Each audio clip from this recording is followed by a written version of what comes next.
¿Algo al respecto? Sí, yo tengo una duda, doctor. Ajá, sí, David. Ah, bueno, es que había leído que puede haber como dos tipos de shock, bueno, que es el shock frío y el shock caliente, pero no sé por qué se da esa como diferencia entre los pulsos disminuidos y los pulsos altones. Ok. Sí, sí quería hablar un poco al respecto. Primero quiero decirles que hubo algunos huecos argumentales en este tema, tal vez porque es un tema un poco difícil y luego les queda la duda. Entonces, por eso quiero aclarar algunas cosas, ¿sale? Yo siempre les digo que hay como niveles de infección, ¿no? Por ejemplo, lo más común es la infestación, ¿no? O sea, infestación es cuando los organismos viven sobre nosotros sin depender de nosotros, ¿no? Por ejemplo, como los parásitos, ¿no? Los piojos y así, esas son infestaciones. Luego las infecciones, cuando ya el germen vive dentro de nosotros, como la faringitis, la otitis, meningitis, etcétera, ¿no? Y luego esta infección puede causar efectivamente una respuesta autoinmune, una respuesta inmune exagerada. Y eso es lo que comúnmente y clásicamente llamamos sepsis, ¿no? Y entonces aquí quiero aclarar algunos puntos importantes. Efectivamente, de algunos años para acá hablamos sobre los criterios SOFA, que son criterios de falla orgánica asociada a la sepsis. Pero aquí viene una cosa bien importante.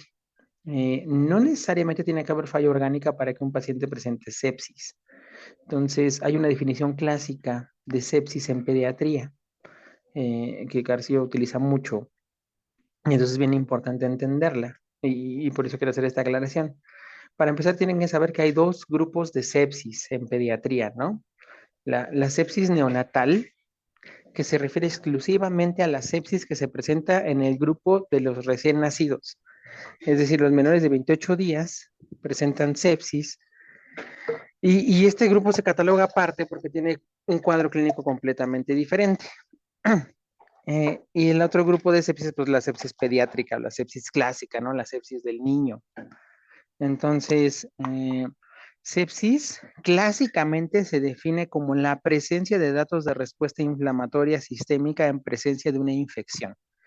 Esa es la definición clásica, la definición como operacional, por así decirlo, de sepsis, porque Carcillo lo dice muy bien, no necesariamente tiene que haber falla orgánica para hablar de sepsis. Entonces, los criterios SOFA fueron descritos en adultos, se ha tratado de aplicar en niños, pero el verdadero problema es que el niño es como una especie de bomba. El niño puede que no tenga datos de falla orgánica y ya está séptico. Ese es como el punto de importante de entender. Entonces, ¿quién de ustedes sabe cuáles son los datos de respuesta inflamatoria sistémica?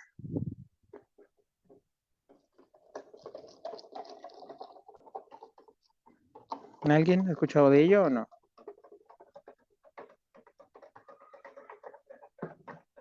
Ujujú. Yo nunca había escuchado eso. ¿No? ¿Nunca? Ok, bueno. Los datos de respuesta inflamatoria sistémica son, número uno, la presencia de fiebre, ¿no? Número dos, la presencia de leucocitosis o leucopenia. Y eso de leucopenia es bien importante porque sobre todo los neonatos pueden tener leucopenia en lugar de leucocitosis, ¿no? Luego viene la taquicardia o la bradicardia en neonatos, la polipnea o taquipnea o la bradipnea en neonatos. Entonces, cuando ustedes tengan un niño taquicárdico, aguas. Se los decía cuando vimos gasto cardíaco, insuficiencia cardíaca. La presencia de taquicardia habla de que estamos activando los mecanismos compensatorios y algo raro está pasando. Por eso en pediatría decimos que la taquicardia es el primer dato de respuesta inflamatoria sistémica y es el primer dato, es el primer dato de choque. Porque una vez que un paciente está con taquicardia, quiere decir que algo no está bien, ¿no? Entonces ya. Y de ahí la sepsis puede evolucionar a una falla orgánica y ahí es donde se aplicarían los criterios SOFA, ¿no? O sea, una sepsis asociada a falla orgánica. Pero fíjense, hasta ese punto es, un niño puede estar séptico sin tener falla orgánica. Un niño puede estar con fiebre, taquicardia, leucocitosis y eso es sepsis, ¿no? O sea, eso es importante de entender. Y ahí hay una cosa también bien importante. Taquicardia se refiere a la presencia de la frecuencia cardíaca elevada, pero sin fiebre. Es decir, en el momento en que el paciente no tiene fiebre, está constantemente taquicárdico. Porque si tiene fiebre y está taquicárdico, pues eso es normal, ¿no? Es parte de la respuesta a la fiebre. Entonces, es lo que a veces se complica un poquito de entender, ¿no? Y les decía que el neonato es otro grupo, porque el neonato, pues no va a llegar como un niño grande teniendo fiebre, sintiéndose mal, diciendo que le duele la cabeza, que le duele la garganta. El neonato generalmente no da esos tipos de respuesta. Y entonces por eso la sepsis del neonato se agrupa en otra categoría, le llamamos sepsis neonatal, y hay dos formas, efectivamente, la sepsis neonatal temprana, que es la que se presenta con gérmenes asociados a la madre, a la vagina o al ano de la mamá, porque si nació por parto, pues pasó por ahí. Y entonces son los gérmenes más comunes, gérmenes intravaginales, gérmenes asociados a la vía enteral. Y por eso es que se trata con API y amica, ¿no? Porque son los gérmenes más comunes. Entonces, a esto le llamamos sepsis temprana y generalmente se presenta durante los primeros 7 días del nacimiento. Eso se le llama sepsis temprana. Y sepsis tardía es aquella que se presenta después de los 7 días. Algo, ojo, ahí asterisco, porque si lo leen, algunos autores dicen que es después de los 5 días. En un neonato hospitalizado. Y en ese neonato hospitalizado, pues los gérmenes no van a ser propios de la madre, sino gérmenes que son del hospital. Y es la sepsis tardía. Y generalmente va asociada a otra complicación como enterocolitis, neumonía, no sé, perforación intestinal, etcétera, ¿no? O después de una cirugía, no sé. Pero es en el grupo neonatal y también son gérmenes diferentes a los grupos comunitarios, ¿no? Entonces, bien, bien importante esas dos diferencias. Una cosa es sepsis neonatal, otra cosa es sepsis pediátrica y otra cosa es que la sepsis neonatal se divide en sepsis temprana y sepsis tardía. Y ahora bien, aquí ya viene lo que pregunta David. Entonces, la sepsis puede causar falla orgánica, ¿no? Puede causar falla pulmonar, por ejemplo, una neumonía, haciendo que una neumonía se considera una infección profunda, pero no necesariamente el niño va a estar séptico. Va a estar infectado, va a estar desaturando, con dificultad respiratoria, esto le pone oxígeno y el paciente mejora. Pero ese niño puede empezar con fiebre, leucocitosis, taquicardia, tiene datos de respuesta inflamatoria y usted decir, híjole, este niño está séptico, ¿no? Ya le puse antibiótico y no jala. Y ese niño puede causar, esa neumonía puede empeorar y hacer que necesite intubación y en el momento en que requiere intubación y requiere una FiO2 incrementada, pues hablan de falla pulmonar, ahí aplican los criterios SOFA y entonces tienen un niño con sepsis y falla orgánica, ¿no? Eso es importantísimo así de entender.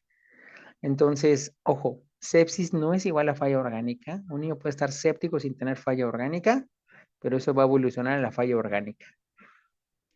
Y cuando hay una alteración del estado hemodinámico, hablamos del estado de choque asociado a sepsis o choque séptico, un choque distributivo. Entonces aquí viene lo que David pregunta, ¿no? Cuando un paciente presenta choque, acuérdense que puede haber muchos tipos de choque, choque hipovolémico, buenos días, choque hipovolémico por deshidratación, por diarrea, etcétera, ¿no? Puede haber choque cardiogénico por un infarto, choque obstructivo por un derrame pericárdico. Y el choque séptico es una gama, una conjunción de varios factores que hacen que ese niño se descompense, ¿no? O sea, para empezar, que tal vez la mamá no se dio cuenta que el niño estaba infectado, que lo llevaron tarde a atención médica, que no se ha dado una atención oportuna, o simplemente, aunque se haya dado la mejor atención del mundo y se haya dado el tratamiento oportuno, pues el niño no ha respondido a los tratamientos y evoluciona el estado de choque, un estado de hipoperfusión donde el corazón es incapaz de mantener el gasto cardíaco. Eso se le llama choque. Entonces, David, el choque distributivo, la teoría dice que hay una falla en los mecanismos vasopresores y vasodilatadores a nivel arterial y venoso, y eso ocasiona que haya mala tensión arterial cuando el choque es un choque descompensado, o una tensión que apenas llega a lo normal y se le llama choque compensado, ¿no? Hay choque compensado y choque descompensado. El choque compensado es cuando la tensión arterial se logra mantener en límites bajos y el choque descompensado es cuando la TA de plano no jala, ¿no? A pesar de administrar líquidos. Y entonces es cuando requieren aminas, ¿no? Y entonces, ¿qué aminas era la opción? Yo sé que no es parte de este tema, pero ya David lo preguntó. La cuestión es eso, David. Acuérdate, hay una alteración en los mecanismos vasodilatadores y vasoconstrictores del cuerpo.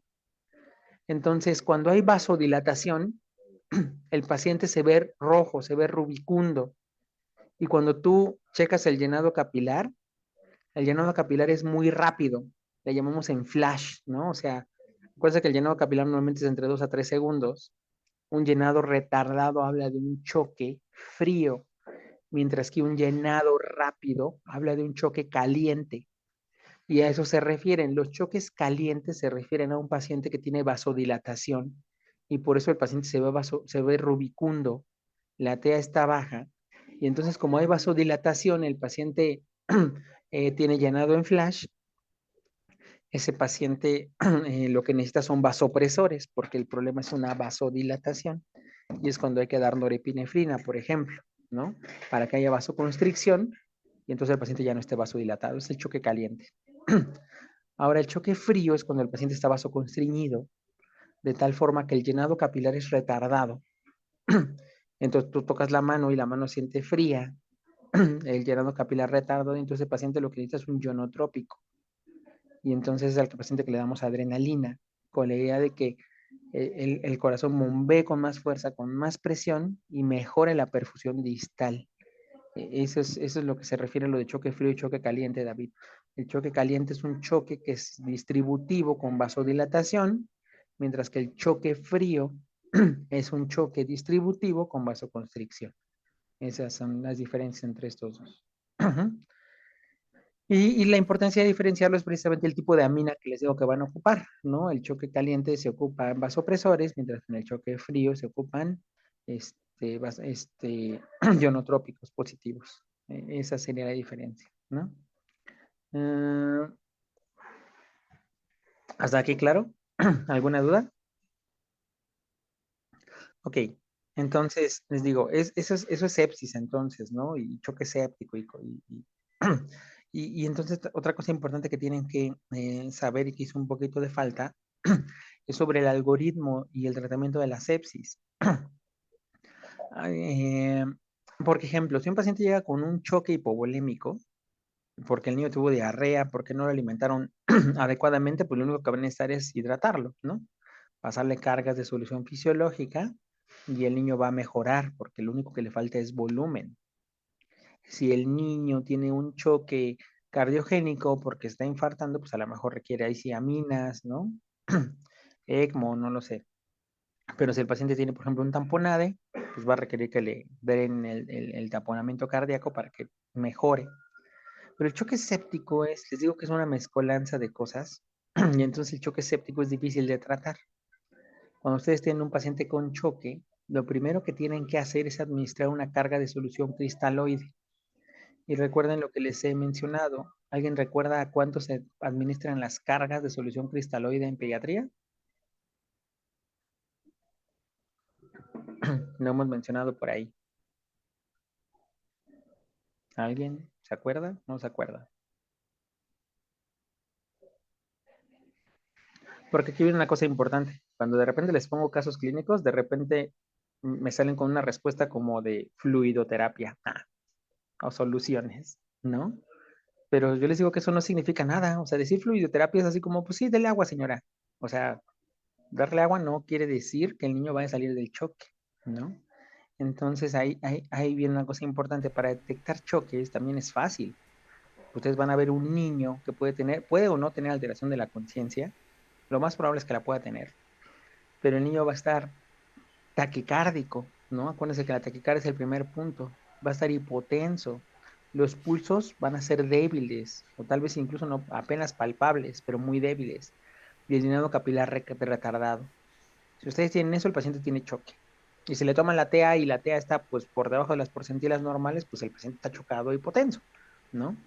Entonces, eso es bien, bien importante identificarlo. Entonces, ese paciente tiene que administrar una carga de solución cristaloide. Y ojo, en pediatría las cargas en general se calculan a 20 mililitros por kilo.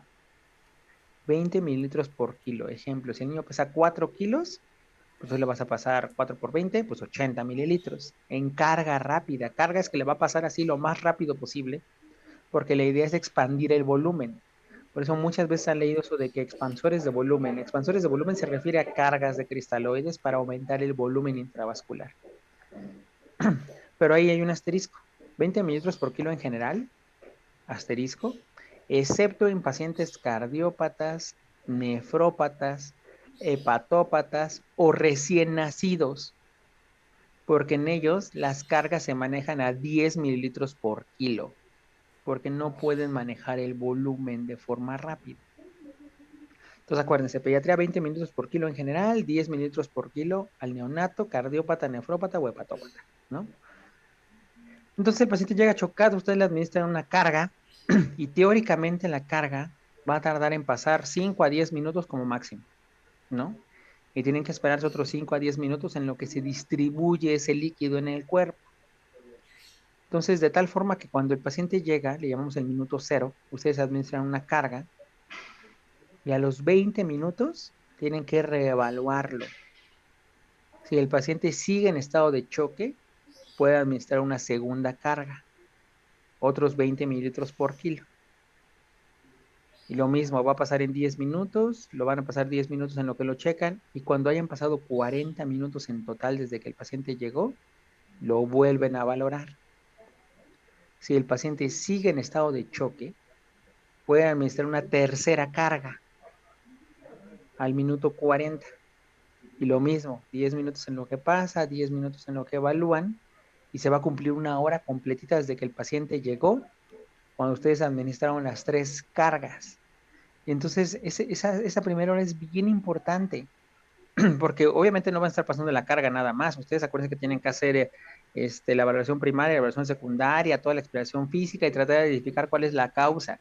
Entonces puede ser que durante esa exploración física, interrogatorio y manejo en urgencias hayan dado cuenta que era un choque hipovolémico porque el paciente tiene historia de diarrea, fiebre, vómitos, no le dieron vida suero oral, etcétera.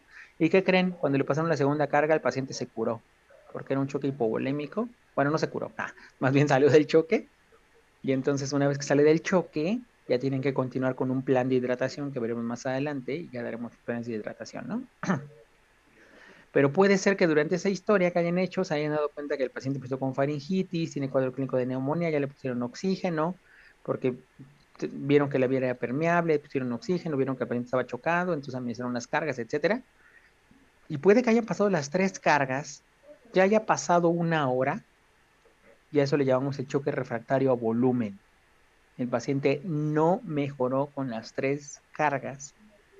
Y si el paciente no mejora con las 3 cargas, muy seguramente no era un choque hipovolémico. Lo más seguro es que sea un choque séptico, porque los choques sépticos, acuérdense de lo que ya dijimos ahorita, son distributivos. Entonces, no importa cuánto volumen le pasen, va a ser una mala distribución de sangre. Entonces, el paciente no es suficiente pasarle líquidos y el paciente requiere aminas. Y es cuando hay que poner la norepi, la adrena, etcétera. Y es cuando le llamamos el choque refractario a líquidos y requiere aminas, ¿no? Y lo mismo, durante esa historia ustedes tuvieron que haber investigado y si pensaron que era neumonía, durante la primera hora tienen que empezar el antibiótico y tomar cultivos, porque es una parte fundamental para que el estado de choque séptico del niño sobreviva. Durante la primera hora iniciar los antibióticos. Y ya, iniciaron las aminas y todo, y tienen que esperar que el paciente mejore, y ya después viene una cosa todavía más intensa, donde se le llaman choques refractarios a aminas, y entonces tienen que poner esteroide, porque el paciente tiene encefalía suprarrenal, y así un chorro de cosas. Eso ya se complica más.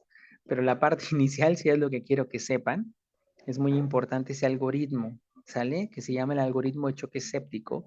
Así lo van a googlear, ahorita en cuanto acabemos esto, porque Eric no lo puso en su clase, pero necesito que googleen así, ¿no? Algoritmo de choque séptico en pediatría y van a ver lo que les acabo de decir. Va a decir que el paciente llegue, se ponga oxígeno, se estabilice, mira la tensión arterial, se inicien los líquidos, va a pasar que le pasan las cargas y si no mejora, inician las aminas.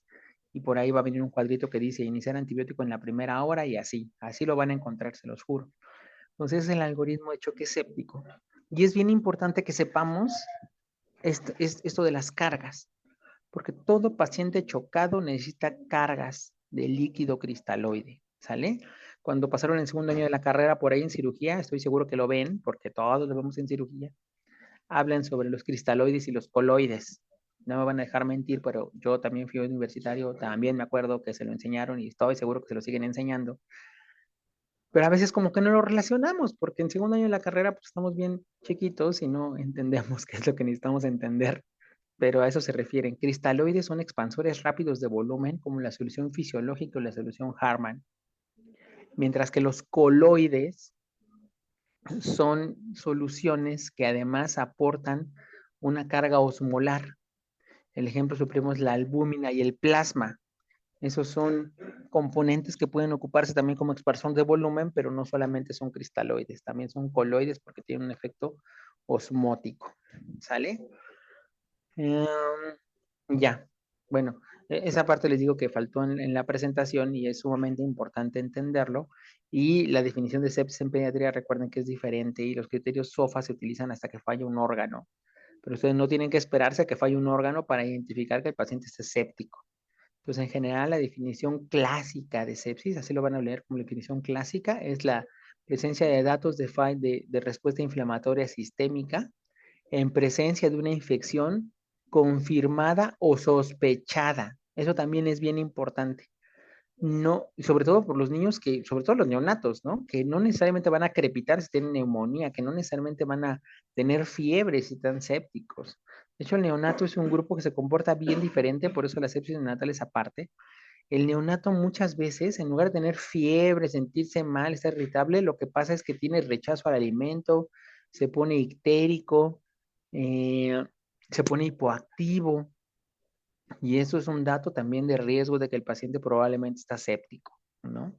El rechazo al alimento, la irritabilidad, la ictericia, también son datos de sepsis en el paciente neonato. Entonces, bien importante el neonato porque se cuece aparte, tiene un cuadro clínico completamente diferente, ¿sale? Ahora, muy bien, con esta pequeña retroalimentación, cuéntenme qué dudas les ha quedado.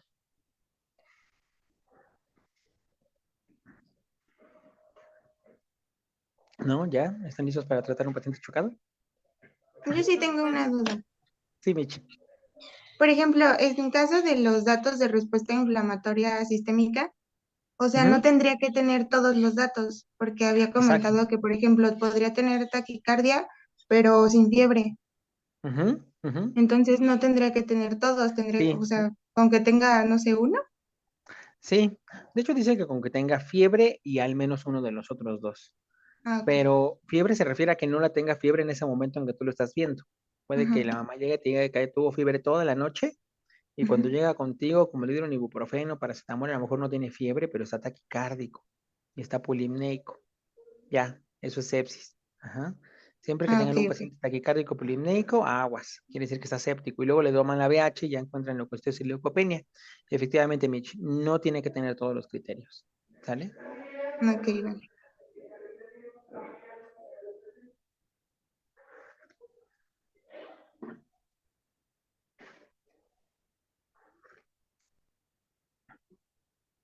¿Ok? ¿Qué más dudas o preguntas?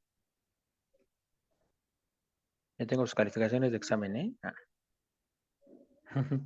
Al ratito les voy a mandar fotos del corte que tengo hasta ahorita. Lo que me falta meter es la carpeta 4, porque apenas he calificado una. Este, ya después cuando la califique se las envío, pero les mando el corte de lo que tengo hasta ahorita calificado para que sepan más o menos cómo van, ¿vale? ¿Cómo nos fue? Pues pensé que les iba a ir peor. Hubo por ahí dos reprobados. Para los demás les fue, pues bien.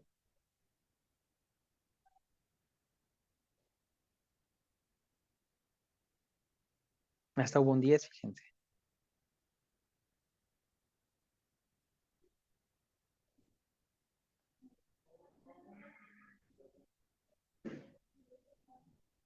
Entonces, ¿alguna otra duda, pregunta sobre sepsis y choque séptico?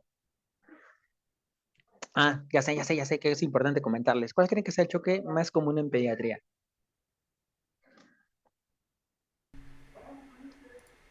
El hipovolémico. Exactamente, el hipovolémico, David, es lo más común en pediatría. Acuérdense lo que vimos, no es cierto, pero lo vimos, acuérdense lo que vamos a ver, cuando vemos el tema de diarrea, A pesar de que estamos en 2023, la diarrea sigue siendo una de las principales causas de muerte en pediatría. Y eso por la deshidratación. No es la diarrea en sí la que los mata, sino la deshidratación, ¿no? Entonces, a pesar de que tenemos pues, una gran información de cómo evitar la deshidratación, una gran cantidad de niños llegan a sufrir deshidratación. Las dos causas principales de deshidratación es pérdidas, efectivamente, por diarreas, vómitos, y la otra es la falta de aporte en el paciente neonato, ¿no? También México es una población que, como ya vimos en adolescentes, está muy predispuesta a tener embarazos adolescentes, madres jóvenes, niños con peso bajo, madres con bajo nivel socioeconómico, y esto ocasiona que ni siquiera se dan cuenta que el niño se deshidrata, pierde peso. Hay por ahí en sus primeros casos clínicos les puse de un niño que llegó y pesaba, creo que 3,800 cuando nació, llega pesando 2,900 kilos, ¿no? O sea, la mamá nunca notó que perdió 1 kilo de peso en 3 días. Y entonces es importante, ¿no? O sea, la deshidratación en el paciente pediátrico no solamente es por pérdida, sino por falta de aporte, ¿no? Entonces, si no sabemos bien hidratar a un niño, el paciente va a tener choque hipovolémico, es la causa más común. El segundo es el choque séptico, pero el choque séptico ese sí es el que más cobra vidas, y sobre todo en pacientes neonatos. Entonces la sepsis neonatal, por eso también es importante identificarla, ¿no? Identificar los factores de riesgo. ¿Qué niño va a estar séptico? Pues el niño que la mamá haya tenido cervicovaginitis de repetición, infección de vías urinarias de repetición, luego además si no tuvo tratamiento, si cuando nace tiene datos de coriamnoitis o cervicovaginitis, si tuvo una ruptura prematura de prolongada de membranas, si tiene parto fortuito y nace en el baño, porque también pasa, si cuando nació el bebé lo atendió la abuelita y se le ocurrió cortarle el cordón umbilical con las tijeras con las que corta el pollo. Entonces, todo ese tipo de situaciones incrementan el riesgo, ¿sí? Y aunque suena chistoso, por eso vi que Cairo se ríe, créanme que son historias reales, ¿eh? De verdad, pasan todos los días. Recuerden solo que estamos en México y desgraciadamente pasan todos los días este tipo de historias, ¿no? Entonces no se sorprendan por historias así que lleguen, ¿no? Es más, hasta me tocó alguna vez alguien que a mordidas le cortó el cordón umbilical al bebé, o sea, entonces de verdad son cosas bien intensas que pasan, ¿no? ¿Dudas, preguntas? ¿No? Lo más importante que quiero que aprendan son las definiciones de sepsis, choque séptico. Y ya, los criterios FAFA son muchísimos, así que no me interesa que se los aprendan todos, pero sí, por ejemplo, que los completen en sus carpetas los que no pusieron datos de falla orgánica, por ejemplo, desde la primera carpeta cuando hablamos de enterocolitis y falla orgánica, que los incluyan, ¿sale? Porque sí es importante saberlos bien o tenerlos a la mano, porque igual saberlos de memoria a veces es difícil, pero sí tenerlos a la mano, ¿sale? Entonces, ¿ya? ¿Cero preguntas? Bueno, pues si no hay preguntas, lo que vamos a hacer ahorita es que les voy a poner un caso clínico en el Classroom y les voy a dar, déjenme pensar, hasta las 8:20 para responderlo, ¿sale? Al fin no es tan largo, pero bien importante que lo resuelvan, ¿sale? Es más, les voy a dar hasta las 8:25. Hasta las 8:25 para que lo resuelvan. Y